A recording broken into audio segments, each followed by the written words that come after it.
ഒരുപാട് ഔലിയാക്കൾ ഈ കൊടകൾ വിശ്രമിക്കുന്നുണ്ടെങ്കിലും എന്റെ പ്രിയമുള്ളവരെ, ഇവിടെ മനസ്സിലാക്കേണ്ട ഒരു കാര്യം, ഈ എല്ലാ ഔലിയാക്കൾക്കും സുൽത്താനായി ഈ ഒരു കൊടക് ജില്ലയിലേക്ക് വന്ന വലിയാണ് സൂഫി ഷഹീദ് റളിയല്ലാഹു തആല അൻഹു.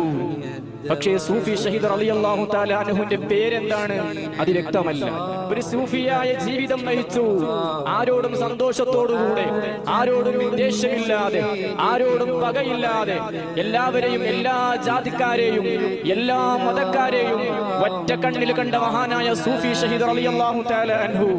ഏത് സമയത്തിലും അല്ലാഹുവിന്റെ ചിന്തയിൽ കഴിഞ്ഞുകൂടിയ സൂഫി ഷഹീദ് റളിയല്ലാഹു അൻഹു. വേറെ ചിന്ത അവർക്ക് കാണാനില്ല.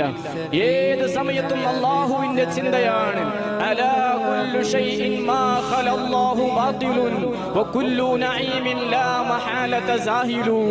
ഉള്ളതൊന്നും ഉള്ളതല്ല, ഉള്ളതൊന്നേ ഉള്ളതുള്ളൂ, ഉള്ളതിനോ നാശമില്ല, നാശമുള്ളതോ ഉള്ളതല്ല എന്നുള്ള തത്വത്തിന്റെ ഉടമ മഹാനായ സൂഫി ഷഹീദ് റളിയല്ലാഹു അൻഹു.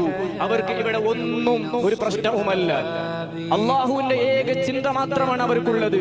അവരുടെ ഈ ജീവിതം കണ്ടപ്പോൾ ജനങ്ങളെല്ലാം അവരെ സൂഫി സൂഫി എന്ന് വിളിക്കാൻ തുടങ്ങി. അങ്ങനെ ആ സൂഫി ഷഹീദിന്റെ പേര് സൂഫിയായി മാറി. പിന്നെ ഷഹീദോ, ആ പേര് നോക്കുമ്പോൾ പ്രിയമുള്ളവരെ, നമുക്ക് എല്ലാവർക്കും അവിടുത്തെ ചരിത്രം അറിയാമല്ലോ.